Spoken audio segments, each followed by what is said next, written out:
To anyone who we spend time with in face-to-face, maybe just don't watch this video because it might make you fully uncomfortable to hang around us afterwards.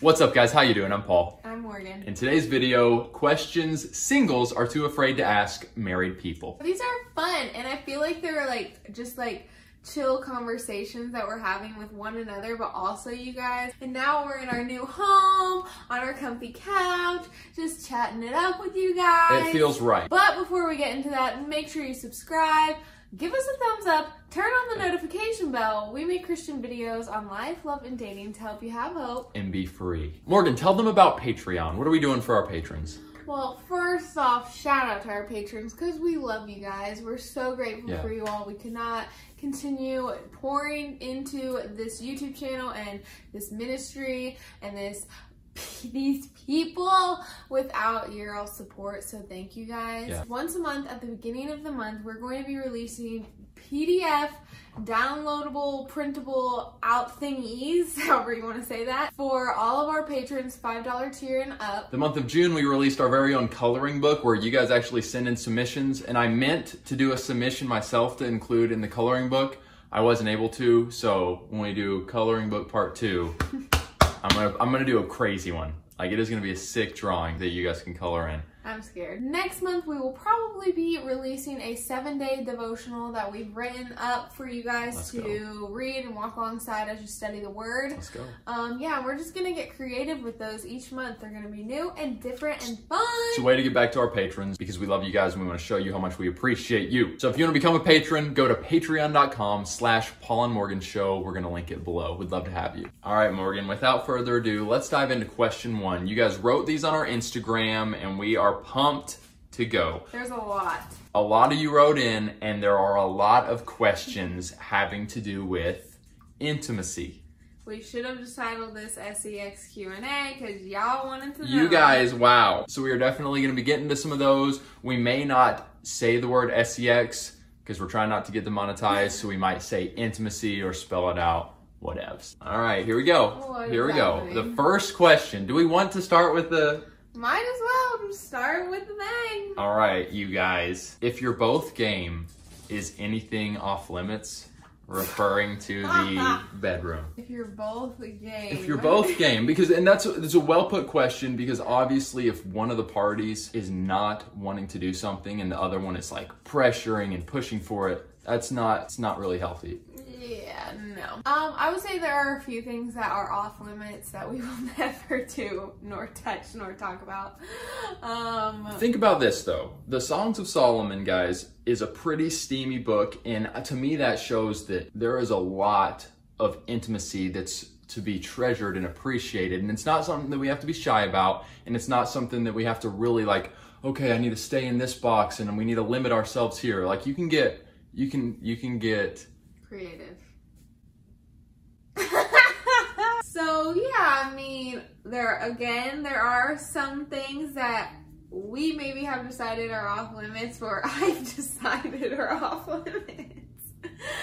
And but other than that, it's fair game. I will just say this. There are certain things that some people might say this is not good to do even as a married couple, and other Christians, so that might be one Christian camp, and other Christians might say, oh, it's beautiful within marriage. So one maybe being oral sex. Let's not be too quick to condemn someone if their views on something might not be the same as yours. To anyone who we spend time with in face-to-face, maybe just don't watch this video because it might make you fully uncomfortable to hang around us afterwards. We didn't say our stance on it, okay?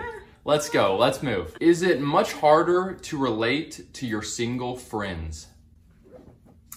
Oh, that's a good question.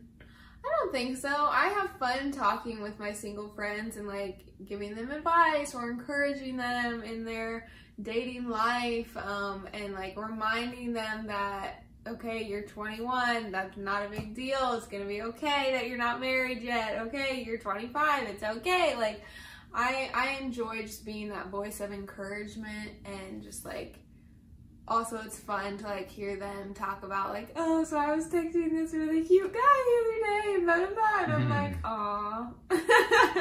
Yeah, I don't have time for my single friends anymore. I'm kidding, and like Morgan said, it actually is fun to help them out with their dating stuff or just in life. We're not like, get out of here. Yeah, it's not harder to relate to them. No. We love our single friends. And I hope that they enjoy being around us just as much as we enjoy being around them. Yeah. They're not like, oh, this married couple. Yes. But it is nice to have married friends as well. Yeah, it really is. For sure. All right, here's another one. And literally, this was probably the most asked question. So, how often do you have... Beep! How often do you have... How often do we have... Beep! Okay, so obviously, like, we can say for us, how often do we have... Beep! When all things are going normal, and what, like, do you want a number? Should we say a number? I mean, we've said, I would like, say, we're like, on a schedule of every other day. I would say, like, 1,200 times. A month. We've had it since we've been married. Can you imagine? Wow, every other day we try to... I mean, we kind of have... initiate things. So, 3 to 4 times a week. Sometimes we can go several days. Without it? Yeah. And sometimes we can go several days with it. So, there you go. That's kind of the short answer. We try not to like go prolonged periods of time without it. I've heard that the older you get, the less you have sex. But that doesn't have to be true for us, babe. Well, it's funny because I actually heard that, at least for women, when they get older into their like heard this, yeah. 30s and even 40s and maybe even older, their SEX drive goes up. Yeah, and my great-grandfather heard he was well into his 90s. Okay, that's too far. That's too far. Way too much TMI. He's a great-grandfather, so he passed a while ago. I didn't, but... That was weird. That was weird. Whoa. Okay, we need to move on. Do you ever run out of topics to talk about, I guess? Not in an awkward way, but in a boring way. This was actually something that made me kind of anxious before marriage. And I've shared with you guys before. Yeah, I've shared before that I struggled with social anxiety growing up and even into, something I've struggled with. So yeah, the thought of like, man, what if we were spending so much time together and we... Yeah. Don't got nothing to say. Yeah, that's interesting. I personally don't think that we've ever had like a moment like that where we're just kind of like, so, like, there are definitely times where neither of us have much to say, and that's fine. Like, we're both. But it's not like an awkward. Yeah, it's never awkward. We're just kind of like, okay, let's just sit on our phones or watch a TV show together and like just be with one another instead of like feel the pressure to say something. It's not something that's like a big struggle. No, it's never awkward either. Yeah. Unfortunately, like, we do have a good amount of stuff to talk about. Do you feel like you missed out on anything getting married fairly young? Well, I was the youngin'. Paul had lived his life long and well. Okay, can we not? I was in my mid-20s. I was 26 when we got married.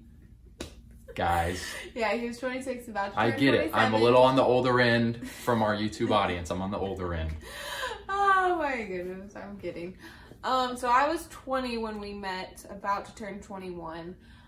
21 when we got married. 5-year age difference. Yeah. I don't feel like I missed out on anything. Honestly, like, since getting married, I've met like my bestest friends that like I would not have met unless I had been married to Paul, and like I've met just like my community that I walk with now. I feel like I've just gained. I haven't really missed out on anything. Would it have been fun to take a girls trip before getting married? Like, not really.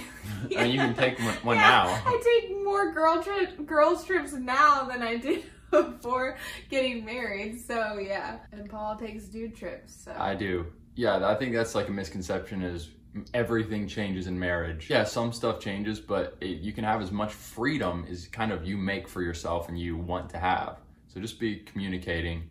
I mean, especially I'm sure when having kids, Yeah. And God gives us kids, like, it's going to change some things, but you can still, like, you know, you have a lot of control. Guys, if you're really liking these videos, we've been doing quite a few of them, so go back through our recent videos, watch some other ones. They're really good. And stay tuned, because I'm going to be doing a questions girls are too afraid to ask their moms. I'm excited for that one. With my mama. Her mom she's gonna bring it.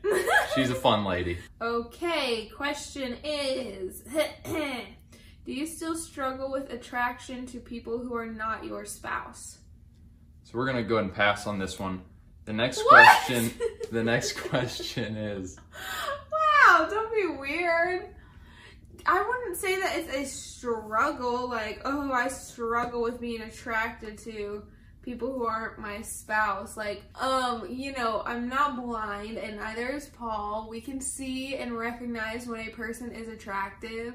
And we've talked about this before in other videos. It's one thing to recognize that a person is attractive. It's another thing to dwell on their attractiveness and to, like, be thinking about that person and how, oh wow, they're so attractive, blah, blah. has there ever been a time, I'm just curious, like, where you maybe were talking to a guy, and this could be too much information, but you're talking to a guy or you see a guy and you're like, man, he's, like, really fun to talk to. Like, he's really cute. All right, there was this one time. Wait, seriously? No. Well, there was this one time actually when I was at the gym and Okay. I was boxing, and one of the boxing instructors, he very clearly, like, had a crush on me or thought that I was cute or something, and he came over and he was like, hey, do you know how to wrap your hands correctly? And I was like, well, yeah, I do have it down. Did he touch your hands? I said, I do have it down, but it takes me a while. And so I was like trying to do it, and he goes, oh, here, let me do it. Okay, you took your hand away, right? And I was just like, You took, he was very cute. but you took your hand away and you said, I got it. No! But I've never thought about that guy since, until right now. Okay, but so in the moment you're like, cute guy, wrapping my hands, but it's not something you've been like, oh, that guy was so, you know, No, that guy was awesome. I'm gonna go back to that gym. Actually, that was the last time I ever went back to that gym. In my opinion, it would have been a little bit weird. Not that, like, oh, I'm gonna, like, go back to this, I'm gonna keep going to this gym, whatever, because I want to work out there. But I don't know, like, it was a little bit, how am I gonna say it? How do I say this? I mean, this is real talk, so I you know. Yeah. I personally feel like, for me, because I did find him attractive and he was sweet and I could tell, like, he was flirting with me and hitting on me, like, I didn't go back anymore after that. One, because I didn't want to keep boxing there because I threw up. You threw up? Well, I hope it was so hard. in his direction. But, like, I just feel like it could have been dangerous for me to keep going back there and him to keep, like, flirting with me, and, like, for us to, like, create this relationship of, like, oh, he's flirting with me, he's clearly into me, like, blah, blah, blah. That's interesting. And so, you know, like, part of me was just like, I just want to be extra careful, so. And it's not like I'm saying, oh, if you're married, you can't be friends with attractive people. Like, that's not what I'm saying. But he very clearly was, like, flirting and, like, wanting more. And, like, I just didn't feel comfortable with that. And so I was just like, just gonna be extra safe here. Honor my husband and honor my own mind and my spirit and, like, the Lord. And just be safe and go somewhere else.